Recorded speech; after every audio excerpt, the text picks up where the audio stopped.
Assalamualaikum warahmatullahi wabarakatuh. InsyaAllah kali ini giliran Ustazah pula untuk kita berbincang Latif Tubi modul gemilang macam biasa. Jadi sebelum kita mulakan majlis kita baca doa dulu Bismillahirrahmanirrahim. Alhamdulillahirabbil alamin. Wassalatu wassalamu ala asyrafil anbiya'i wal mursalin wa ala alihi wa sahbihi ajma'in. Allahumma iftah alaina futuhal arifin warzuqna fahman nabiyyin bijahi khatamil anbiya'i wal mursalin. Allahumma inna na'udzubika min 'ilmin la yanfa' wa min qalbin la yakhsha wa min nafsin la tashba' wa min du'a'in la yustajabu lah. Rabbana la tuzigh qulubana ba'da idh hadaytana wa hab lana min ladunka rahmah innaka antal wahhab. Rabbana atina fid dunya hasanah wa fil akhirati hasanah wa qina 'adzaban nar. Wa sallallahu ala sayyidina Muhammad wa ala alihi wa sahbihi wasallam. Alhamdulillahirabbil alamin. Amin ya rabbal alamin. Baik. InsyaAllah kita terus pergi kepada muka surat 36. Pastikan buku ada depan awak. Okey, kita belajar sama-sama. Ustazah ajar kamu betul-betul nak belajar ni.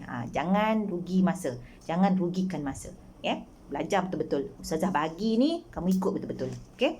Tulis mana yang sempat tulis kamu tulis. Jawapan dia dah ada dah sebelah. Okey, tapi ini sebagai apa yang Ustazah cerita ni akan bagi jelas, menerangkan lagi pada kamu Okey, kita tengok muka surat 36 sambungan pada minggu lepas yang telah diberi oleh Ustazah Siti Zaitun sampai muka surat 35. Kita pergi pada muka surat 36 tajuk insurans dan saham. Okey. Okey, soalan pertama.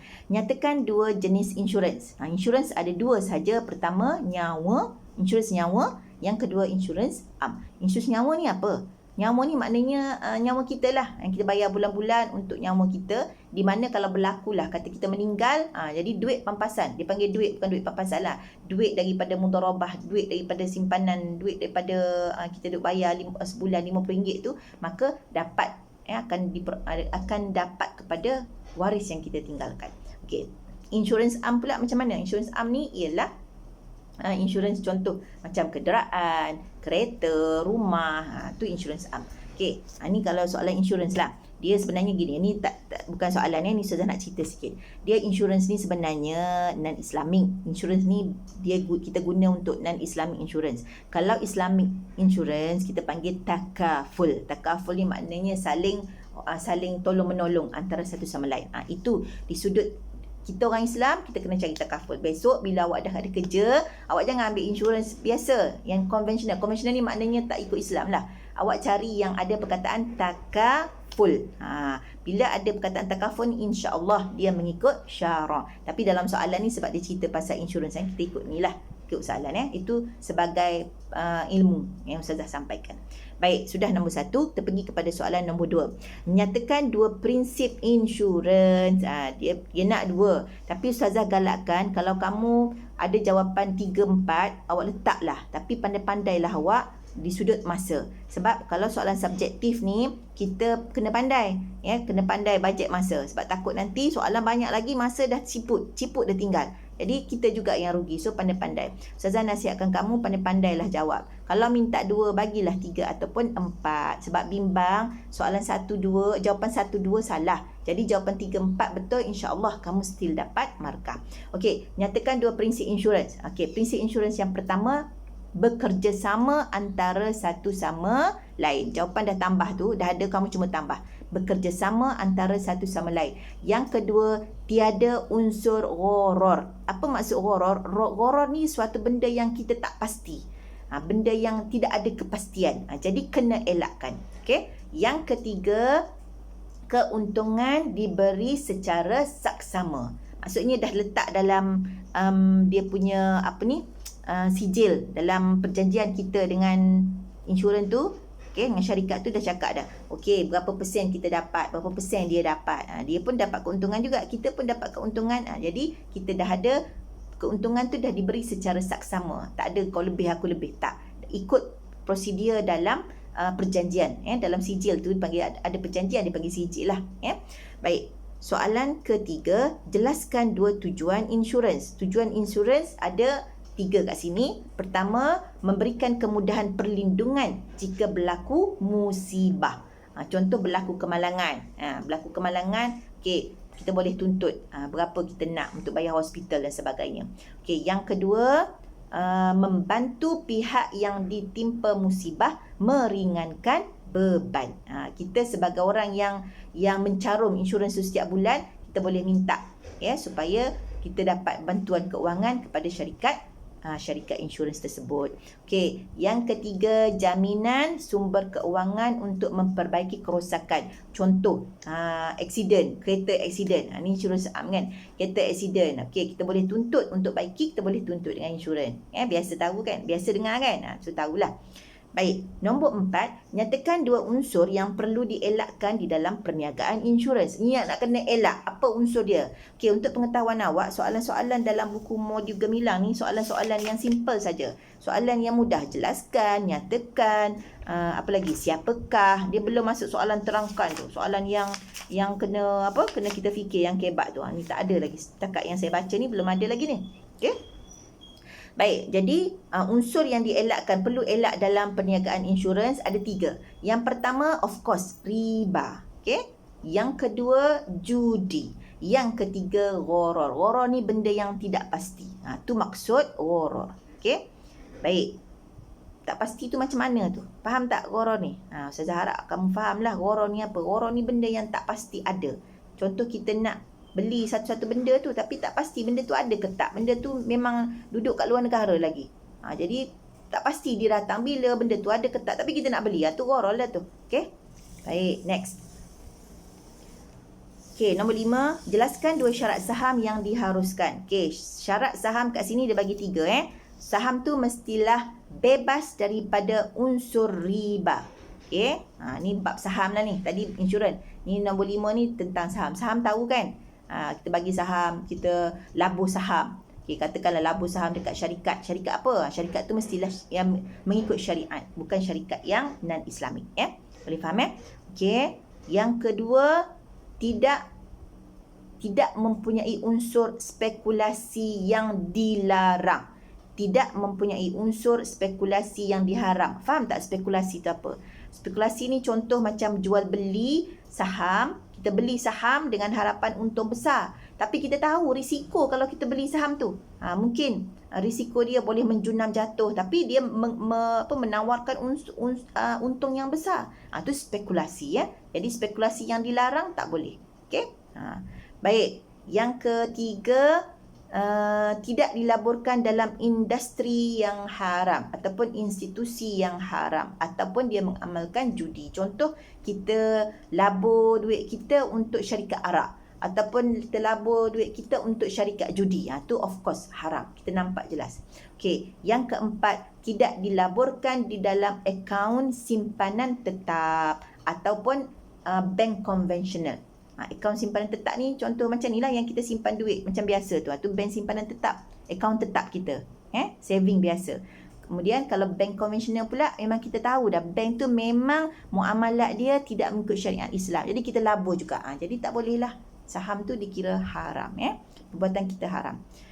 Okey, selesai insurans dan saham. Kita pergi kepada tajuk wali, walimatul urus, iddah, fasakh, zihar dan hadonah. Okey.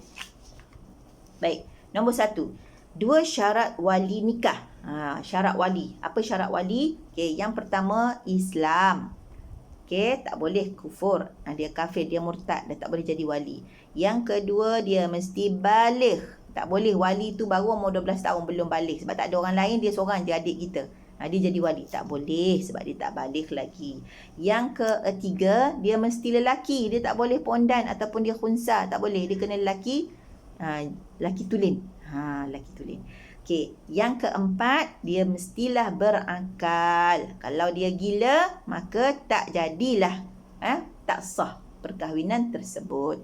Yang keseterusnya, yang kelima, tidak dalam ihram haji. Kalau dia dalam keadaan ihram haji, anak dia nak kahwinkan juga, maka tak berlakulah perkahwinan tersebut. Tidak sah. Okey, yang keenam, merdeka. Kalau dia tak merdeka, dia dalam keadaan tertahan, ada majikan dia. Jadi maksudnya yang merdeka inilah hamba lah. Maka dia tidak boleh jadi wali. Dan last sekali, tidak ditegah daripada membelanjakan harta. Contoh siapa yang ditegah belanja harta? Siapa? Contoh dia bodoh. Bodoh ni maknanya dia dipanggil dalam bahasa Arab as-safih. Safih ni bodoh. Jadi dia bodoh, dia ada harta tapi dia safih. Dia bodoh. Kalau dia belanjakan juga, habis dah harta dia 1 juta, boleh habis dalam 2-3 hari. Jadi orang begini dia dipanggil dipanggil ditegah menguruskan harta sasul. Okey. Jadi dia tak boleh menjadi wali. Contohlah ayah tu jadi macam bodoh-bodoh alang gitu, ataupun adik tu bodoh-bodoh alang, tak boleh. Okey. Boleh faham ya? Okey. Dah. Okey, sekarang kita pergi kepada soalan 2. Jelaskan 2 sebab perpindahan wali nasab kepada wali hakim. Apa maksud wali nasab? Wali keturunan lah. Abang, adik semua. Pakcik, okay? Belah ayah. Okay? Kepada wali hakim. Wali nasab tu keturunan kita. Atuk kita, ayah kita. Sekarang nak pindah kepada wali hakim. Apa sebab dia? Banyak ya. Jawapan dia banyak ya. Satu, wali tidak tinggal... wali tinggal jauh melebihi 2 marhalah. Maksudnya kita dekat Sungai Buloh, ayah kita dekat Sabah. Sabah sekarang ni, Sabah memang tak boleh keluar kan, orang yang dalam tu tak boleh keluar. Jadi lagilah dah tak boleh dah guna wali itu, wali ayah. Jadi boleh pindah kepada wali hakim. Wali lain dah tak ada lah. Okey, tidak terdapat wali nasab mengikut susunan. Maksudnya wali tak ada dah. Ya? Ayah dah meninggal, atuk dah meninggal, wali-wali lain tak ada juga. Okey, maka boleh pindah wali hakim.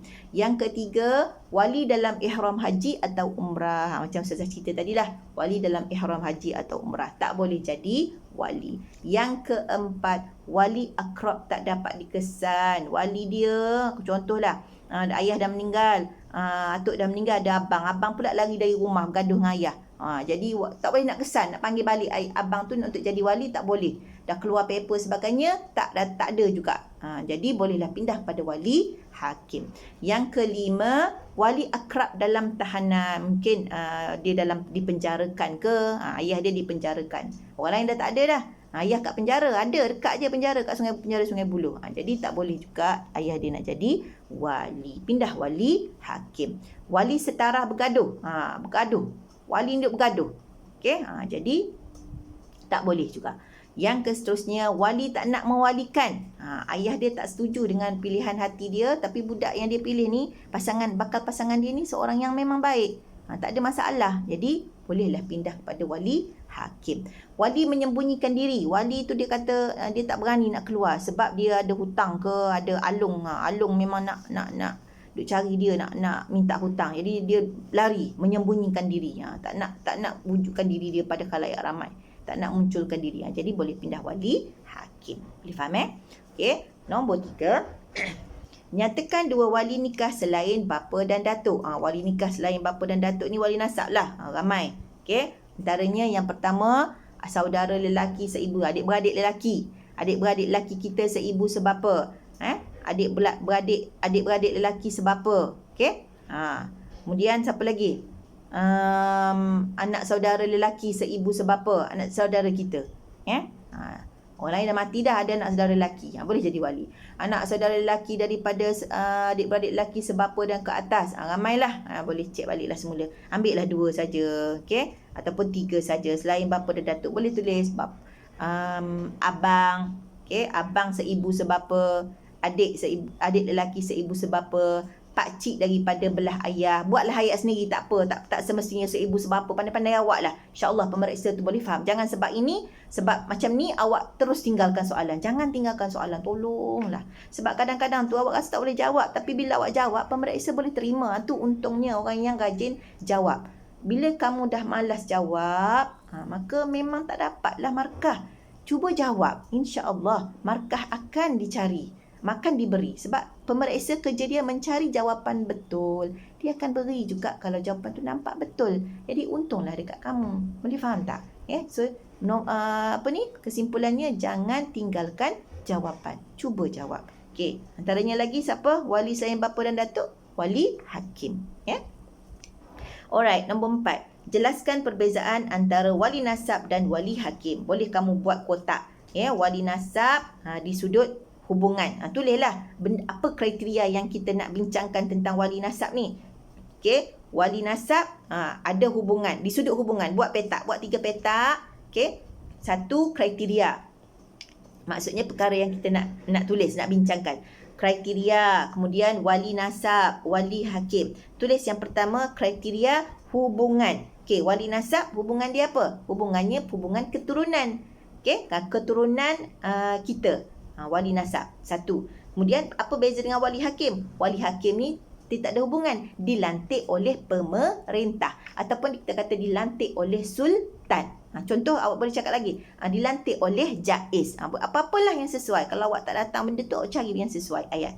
Okey, yang seterusnya, wali nasab yang seterusnya ialah kita boleh tulis kat situ jenis hubungan juga. Apa jenis hubungan dia? Wali nasab, bapa, datuk, abang. Okey, wali hakim pula qadi. Ataupun nama, tulis nama hubungan.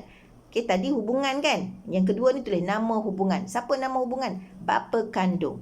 Ataupun datuk kandung, abang kandung. Wali hakim qadi.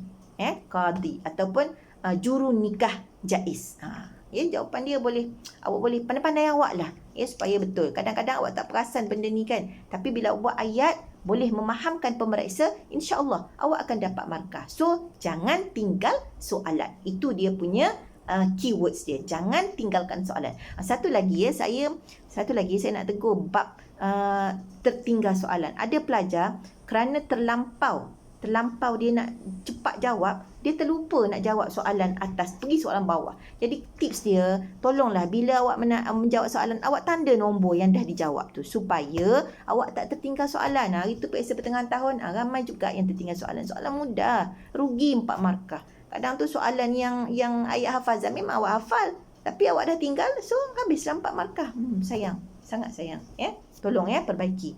Kali ni je periksa, lepas ni tak ada periksa dah. Baik, soalan nombor 5. Jelaskan 2 adab walimatul urus. Baik, adab walimatul urus ni dia fokus kepada adab semasa walimatul urus. Apa adab dia? Okey, adab dalam melaksanakan tu. Okey, apa dia? Pertama, bersederhana. Tak payahlah nak gagah. Okey, adab yang pertama, bersederhana.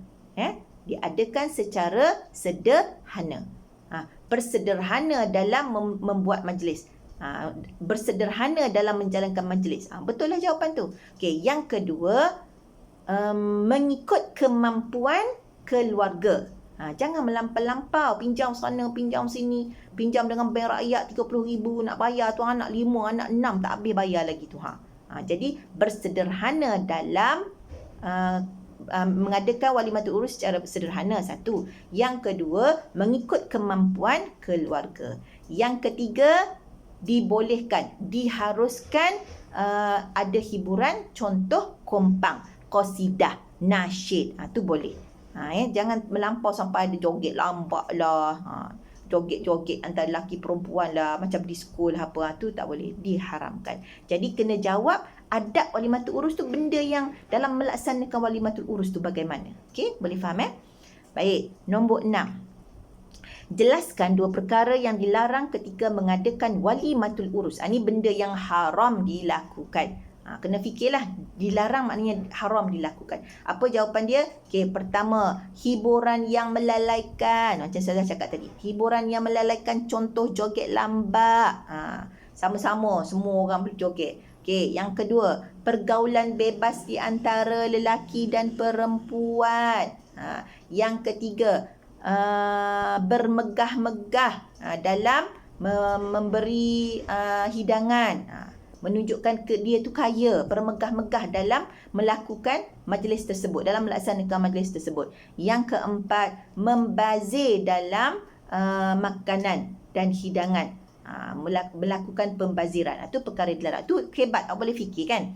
Boleh jawab dengan betul insya-Allah. Yang ketujuh, dia nak 2 je, saya bagi 4. Tak apa, sebagai pemberitahuan kepada awak. Jelaskan 2 hikmah walimatul urus. Fikir, hikmah tu apa? Hikmah tu ialah faedah, bukannya cara. Ada setengah tu jawab cara. Hikmah is faedah. Apa hikmah walimatul urus? Okey, hikmah yang pertama, melahirkan rasa syukur kepada Allah kerana dapat berkahwin. Rasa syukur kita buat walimatul urus. Yang kedua, tanda tahniah kepada pasangan. Tanda tahniah dan selamat kepada pasangan. Itu mak ayah dia lah buat kan. Yang ketiga, untuk mengisytiharkan kepada orang ramai bahawa dia adalah pasangan suami isteri yang sah.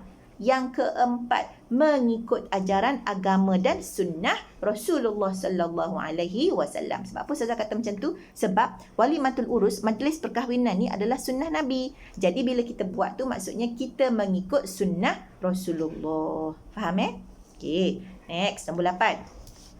Nyatakan tempoh iddah perceraian hidup bagi situasi berikut. Okey, jawapan dah ada tu. Okey, tengok status isteri Isteri cerai hidup. Okey, status isteri. Kalau dia hamil, macam mana orang dah hamil? Jawapan dia tu campur-campur tu. Dia suruh awak cari tu. Kalau dia dah hamil, maka iddah dia selesai bila dia lahirkan anak. Okey, yang kedua, kalau dia tak hamil, dia kena suci 3 kali. Contohlah, haid dia tak berapa cantik. 2 bulan sekali. 2 bulan sekali maksudnya 6 bulan lah. 6 bulan lah. Macam tu. Dia kena suci 3 kali. Jangan ingat semua orang ni setiap bulan dia ada haid bagi perempuan lah. Ni pengetahuan untuk lelaki juga Setiap perempuan ni dia berlainan. Ada setengah tu 3 bulan sekali baru haid. 3 bulan sekali lah. Dia kena 3 kali suci. Bukannya 3 bulan bagi perempuan yang tak hamil ni. Okay? Kena hati-hati tu. Kena faham tu. Bagi perempuan yang putus haid pula, ni menopause. Nenek-nenek, dia cerai kan? Cerai. Dia dah tak suka kat suami dia. Okay? Jadi dia cerai. Dia bercerai dah tak ada sefahaman. Jadi, ini bukan 3 kali suci sebab dia dah tak ada haid. Tu 3 bulan je. Nenek-nenek ataupun orang yang dah putus haid, bila dia bercerai, dia 3 bulan. Dia mudah sikit lah. Maknanya kurang sikit. Dia punya tunggu tu kalau dia nak kahwin lain. Belum disetubuhi. Contoh, dia baru kahwin. Dalam sebulan tu diceraikan. Suami dia tak pernah sentuh dia. Jadi dia orang begini, dia tidak ada haid. Okey, nombor 9, nyatakan tempoh iddah kematian suami bagi situasi berikut. Ni suami mati pula. Okey, kalau dia hamil, macam mana iddah dia? Sama dengan suami yang cerai hidup tadi. Lahirkan anak, habislah dia punya iddah. Boleh dikahwin dengan orang lain. Yang kedua, tak hamil, putus haid, belum disetubuhi. Kalau lelaki yang cerai hidup tadi, kalau dia cerai hidup lain. Kalau cerai mati, dia semua sama. Di mana dia kena tunggu selama 4 bulan 10 hari. Habis 4 bulan 10 hari ini, dia tak kira haid dia kira bulan. 4 bulan 10 hari ini selesai, barulah habis dia punya iddah. Bolehlah dia nak kahwin kalau ada lelaki yang tengah tunggu dia. Okey, untuk 3 jenis ni. So, dia berbeza dengan cerai hidup. Okey, 10. Jelaskan 2 hikmah iddah. Apa dia hikmah iddah? Iddah ni banyak sangat hikmah dia. Sebab tu Allah syariatkan hukum iddah. Okey, 2 hikmah. Sebagai yang pertama, 2 hikmah dia ialah penghormatan kepada suami yang dah meninggal dan juga keluarganya. Jadi isteri ni kena jaga nama baik si suami. Okey, ni iddah. Kalau suami yang meninggal, suami dah meninggal, jadi dia kena jaga nama baik suami dia, di mana dia kena iddah 4 bulan 10 hari. Semua kena jaga waktu tu. Okey, yang kedua, memberi peluang kepada suami isteri untuk bersikap berfikir atas kesilapan masing-masing. Tu untuk iddah bagi suami yang masih hidup. Jadi bila dah ada iddah tu, masing-masing fikirlah. Si isteri fikir apa salah aku gini-gini. Mana tahu ada rezeki dia rujuk semula. Okey, yang ketiga, untuk memastikan rahim isteri itu bersih daripada zuriat bekas suami. Maksudnya suami dia dah meninggal ataupun suami dia belum, bekas suami dia dah meninggal ataupun belum, ni rahim dia tu kena bersih. Tentukan memang bersih betul-betul, barulah boleh dikira sebagai dia memang dah memang kalau dia kahwin, zuriat nanti dengan suami baru, bukan suami lama. Okey, yang seterusnya, yang keempat, menzahirkan kesucian sebuah ikatan perkahwinan di sisi Islam. Itu dia hikmah-hikmah iddah. Baik, nombor 11, jelaskan 2 perkara yang dilarang semasa tempoh iddah kematian suami. Okey, suami mati. Ni iddah dia. Iddah suami mati. Apa benda yang dilarang? Fahamkan betul-betul soalan. Apa yang dilarang? Yang dilarangnya ialah si isteri tak boleh keluar rumah. Ni iddah kematian suami ni, bukan suami hidup. Si isteri tidak boleh keluar rumah tanpa sebab yang munasabah. Okey, orang tanya, habis kalau pergi kerja, nak pergi makan, nak pergi beli keperluan harian, itu tak ada masalah. Nak hantar anak asrama, tu tak ada masalah. Tu memang berkeperluan. Ini yang memang saja-saja. Jalan shopping kat mall. Okey, ziarah orang tu, ziarah orang ni, boring, pergi melancong. Itu tak boleh. Itu haram. Baik, yang kedua, berhias diri secara berlebihan. So, isteri ni nak keluar rumah nak pergi kerja tapi pakai bukan main cantik lagi, air wanginya, ya Allah. Pada saat itu memang dia boleh pergi kerja, tapi perkara-perkara yang berkaitan dengan kecantikan kena dibataskan. Maksudnya dia kena jaga. Isteri tak boleh senang-senang. Bekas isteri dia tu, isteri yang dah kematian suami tu, nak pergi kerja tak boleh pakai macam biasa. Pakai seadanya. Make up tak boleh sama sekali. Okey? Pakai bling-bling tak boleh. Kalau boleh pakai suram-suram, pudar-pudar je, sebab kita nak jaga maruah isteri, maruah suami ni. Dia masih lagi baru je meninggal kan. Jadi kena jaga. Okey, yang ketiga, ni yang paling besar, berkahwin dengan lelaki lain. Selagi dia tak habis iddah, haram baginya berkahwin dengan orang lain. Habis iddah baru dia boleh kahwin. Tu kena jaga. Okey, nombor 12. Nyatakan hak isteri yang dicerai dengan talak raj'i semasa iddah. Apa hak isteri tersebut? Okey, isteri yang dicerai, talak raj'i. Talak raj'i ni apa? Talak yang boleh kita rujuk balik. Jadi ada 3 hak isteri. Yang pertama, pakaian. Suami mesti sponsor lagi pakaian macam dia isteri. Yang isteri yang sah, walaupun dah bercerai dalam tempoh iddah. Okey, yang kedua, mesti beri tempat tinggal. Sebab tu si isteri tak boleh keluar rumah, duduk rumah suami tu. Dengan harapan mungkin boleh rujuk balik. Yang ketiga, ada hak pewarisan. Contohlah, katalah dia baru seminggu dicerai oleh suami dia, bekas suami dia duduk rumah tu lagi lah. Sekali si suami tu meninggal dunia. Bila dia meninggal dunia, hak pewarisan si isteri, bekas isteri tu, dia boleh dapat hak harta pusaka. Sebab apa? Dia masih dalam talak raj'i, masih dalam iddah talak raj'i. Okey, nombor 13, nyatakan hak isteri yang dicerai dengan talak bain semasa iddah. Baik, talak bain apa? Apa maksud talak bain? Talak ada 2 kan? Talak sunni dan talak bain. Talak bain, talak talak sunni dengan talak bid'ah. Talak bain dengan talak raj'i. Dia punya pair dia, talak bain dengan talak raj'i. Talak raj'i tak boleh rujuk, talak bain tak boleh rujuk. Talak yang tak boleh rujuk kecuali dengan dia ada 2 kan, talak bain sughra, talak bain kubra. Okey, talak yang kita disebabkan dengan fasakh, khulu', illah, talak sebelum bersetubuh. Talak bain kubra tu talak disebabkan dia cerai dengan lafaz talak 3. Tu talak bain kan. Ingat baliklah. Okey. Jadi apa hak isteri yang dicerai dengan talak bain semasa iddah? Satu je hak dia, di mana si suami hanya perlu memberikan tempat tinggal saja. Pakaian dengan harta pewarisan tu dia tak ada, sebab dia talak bain, Jadi talak raj'i.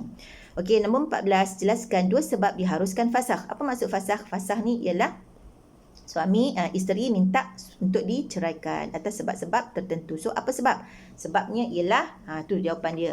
Suami tidak beri nafkah, tak beri nafkah zahir dan batin. Satu. Yang kedua, suami berpenyakit yang tak boleh sembuh, sukar diubati. Yang ketiga, suami menzalimi isteri, pukul isteri, tendang isteri dan sebagainya. Yang keempat, suami hilang. Hilang selama mana? Kalau 3 bulan dia tak jadi. Hilang selama 6 bulan. Okey, dan yang kelima, suami murtad. Bila berlaku perkara-perkara ini, maka bolehlah dia tuntut fasakh di Jabatan Agama. Okey. Baik, nombor 15. Jelaskan 2 kesan fasakh. Apa kesan fasakh? Apa kesan setelah berlakunya fasakh antara suami dengan isteri? Okey, apa kesannya? Jawapannya ada kat situ. Okey, suami isteri tidak boleh rujuk semula. Satu. Yang kedua, jika nak rujuk, kena kahwin baharu dan mahar baharu. Yang ketiga, anak-anak mereka akan terabai dan hilang kasih sayang. Yang keempat, keruntuhan institusi rumah tangga. Jadi itu adalah kesan fasakh. Baik, nombor 16. Jelaskan 2 hikmah diharuskan fasakh. Apa hikmah diharuskan fasakh? Okey, hikmah. Pastikan awak faham. Hikmah adalah kebaikan, bukan cara. Ada setengah tu dia tak faham, dia tulis cara. Hikmah diharuskan fasakh. Okey, yang pertama, sebagai peringatan kepada suami supaya bertanggungjawab menunaikan hak isteri dan anak-anak. Yang kedua, buat back baliklah kalau tak sempat. Yang kedua, mengelakkan daripada kemudaratan yang ditanggung oleh isteri. Isteri tu asyik ditendang terajang minta fasakh. Jadi bila dah terfasakh, maka hiduplah dengan sedap, lena lah tidur, tak ada kena tendang, tak ada sakit dah badan dia. Okey, yang ketiga, menyelamatkan akidah isteri dengan sebab suami murtad. Mereka hidup bahagia tapi suami murtad, jadi kena fasahkan. Jabatan Agama wajib fasahkan sebab apa? Takut nanti akidah isteri dan anak turut sama macam si suami yang dah murtad. Okey, yang keempat, menghindarkan suasana yang tidak baik dalam perkembangan anak-anak. Jadi itu 4 jawapan. Pilih 2 Nak jawab 4-4 dialu-alukan, tapi pastikan masa kamu pandai-pandai bajet. Okey, 17. Jelaskan 2 perbezaan antara talak dan fasakh. Apa beza antara talak dan fasakh? Okey, yang pertama, talak kuasa suami. Fasakh, okey. Talak, saya ulang balik. Talak adalah kuasa suami. Di sudut kuasa, awak boleh buat jawapan, buat 3 kotak. Di sudut mana? Pertama, kuasa. Kuasa siapa? Talak kuasa suami. Fasakh, hak kepada isteri. Fasakh hak isteri. Yang kedua, sebab. Sebab, atas sebab. Talak boleh gugur tanpa sebab. Okey, boleh gugur tanpa sebab. Fasakh gugur dengan ada sebab. Itu di sudut sebab. Yang ketiga, sudut rujuk. Tentang rujuk pula. Rujuk, talak boleh rujuk dalam tempoh iddah. Manakala fasakh tidak boleh dirujuk. Okey, jadi dia ada 3 lah. Satu, di sudut kuasa. Dan yang kedua, di sudut gugur tak gugur. Yang ketiga, di sudut boleh rujuk tak boleh. So, awak buat kotak. Pastikan buat kotak. Okey, 18. Jelaskan 2 cara mengelak daripada berlaku zihar.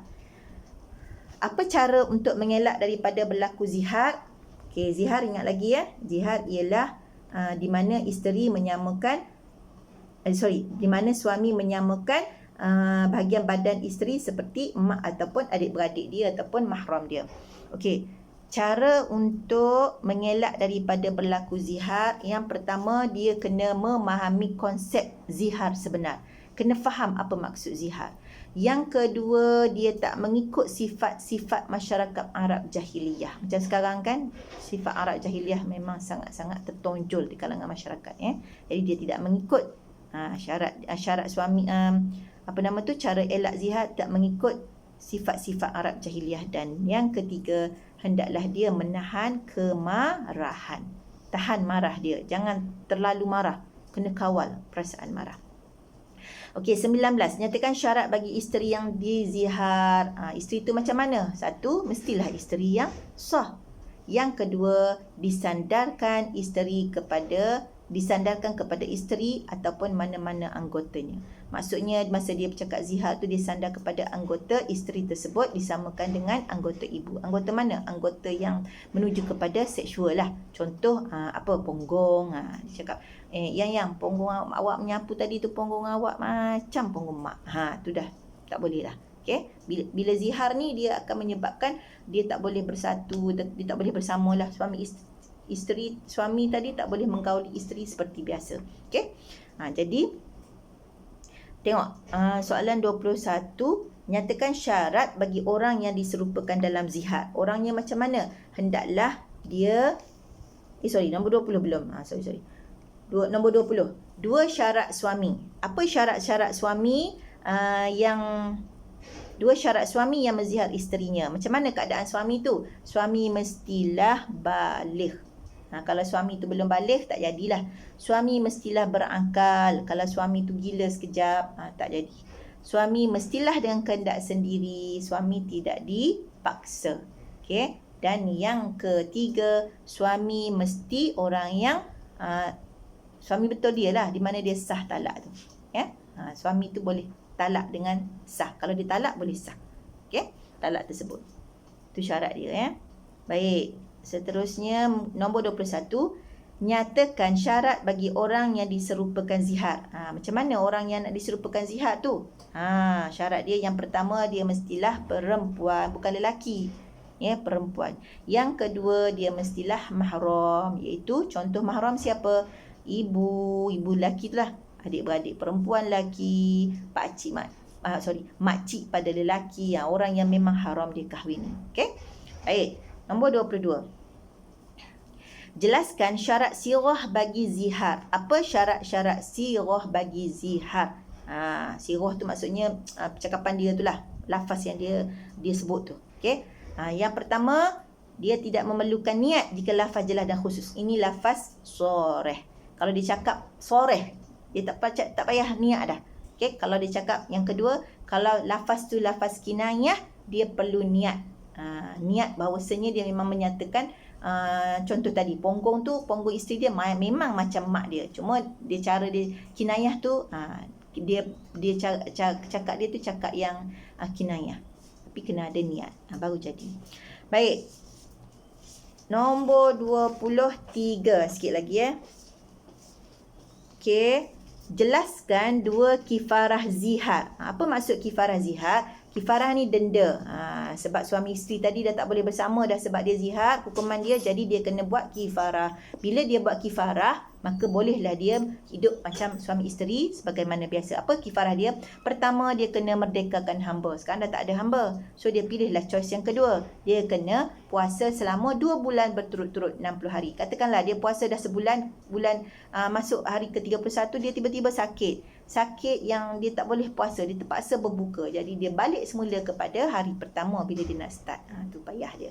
Okey. Jadi yang hati-hatilah, jangan buat zihar. Okey, yang ketiga, di mana dia tak mampu dah, yang kedua dah cuba dah tak mampu, jadi dia bolehlah pilih untuk memberi makanan asasi sebanyak 60 cupak kepada 60 orang fakir miskin. Dia boleh beri beras. Okey, pilih orang yang memang betul fakir miskin lah. Jangan orang yang tak fakir tak miskin nak buat bagi, tu tak kena. Okey. Maka setelah dia melakukan kifarat, maka dia bolehlah bersama isteri dia balik. Okey, 24. Jelaskan 2 akibat zihar. Ni akibat. Apa hukum bagi apa kesan? Akibat ni kesan buruk. Okey, apa kesan setelah dia melakukan zihar? Yang pertama, dia dimurkai Allah Subhanahu Wa Taala. Dia berdosa. Sebab hukum zihar ni haram. Okey, yang kedua, boleh menjatuhkan maruah isteri. Isteri itu boleh diaibkan. Okey, yang ketiga, suami wajib bayar kifarah. Kesan tadilah, wajib bayar. Kalau tak bayar, tak jadi. Okey, dan yang keempat, suami isteri haram melakukan persetubuhan. Tak boleh bersama. Haram. Kalau buat juga berdosa, double dosa. Okey, sekarang kita masuk, selesai zihar, kita masuk hadhanah. Apa maksud hadhanah? Hadhanah ialah tanggungjawab apa nama tu? Dia hak untuk memelihara, untuk menjaga anak, menjaga anak dia yang masih kecil, yang belum balik lagi. Okey, 25 sasul. Sakit tekak sasul. 25, jelaskan 2 sebab gugurnya hak hadhanah. Apa sebab? Dia dah dapat hak hadhanah. Contohlah dia cerai suami isteri. Jadi hadhanah tu baliklah, dapatlah kepada si isteri. Memang isteri hak yang pertama lah. Orang yang pertama berhak menjaga si anak. Jadi macam mana hak tu boleh gugur? Okey, hak tu boleh gugur dengan cara pertama, dia berkelakuan buruk yang keterlaluan. Contoh, dia isap rokok ke, ataupun dia asyik buat benda yang cakap benda yang asyik, yang karut-marut, yang cakap buruk ke anak. Buruklah, kelakuan yang buruk. Satu. Yang kedua, dia menganiaya anak tersebut. Dia pukul, dia tendang, dia terajang. Dua. Yang ketiga, dia jadi murtad. Bila dia murtad, hak tu dah beralih kepada orang seterusnya, iaitu ibu. Ibu kepada dia lah. Yang keempat, berpindah tempat kediaman untuk menghalang bapa menziarahinya. Dia tak nak hubungan anak dengan bapa tu terjalin, dia pindah, dia tak bagi tahu kat siapa-siapa, dia pindah. Si ayah cari, lepas tu dia tukar telefon, ayah budak tu cari, bukan suami cari, anak tu tak jumpa dan sebagainya. Itu dah boleh menyebabkan hak hadhanah jatuh. Salah tu. Ni ada kes terbaru kan. Ada masuk dalam berita. Jadi pandai-pandai awak lah cari apa benda tu. Okey. Baik. Yang berapa dah? Yang kelima, berkahwin. Si perempuan, mak dia tadi berkahwin dengan lelaki yang tak ada pertalian nasab dengan kanak-kanak tersebut. Dia kahwin dengan orang lain. Maka bila dia dah berkahwin, maka hak hadhanah itu dah tercerai. Dah gugur dah. Dah tak ada dah. Bolehlah pilih boleh orang lain ambil. Okey. Hak tu jaga kepada orang lain. Okey, nombor 26. Siapakah yang layak mendapat hak hadonah selain ibu dia? Siapakah? Ibu dia. Baik, kita cek.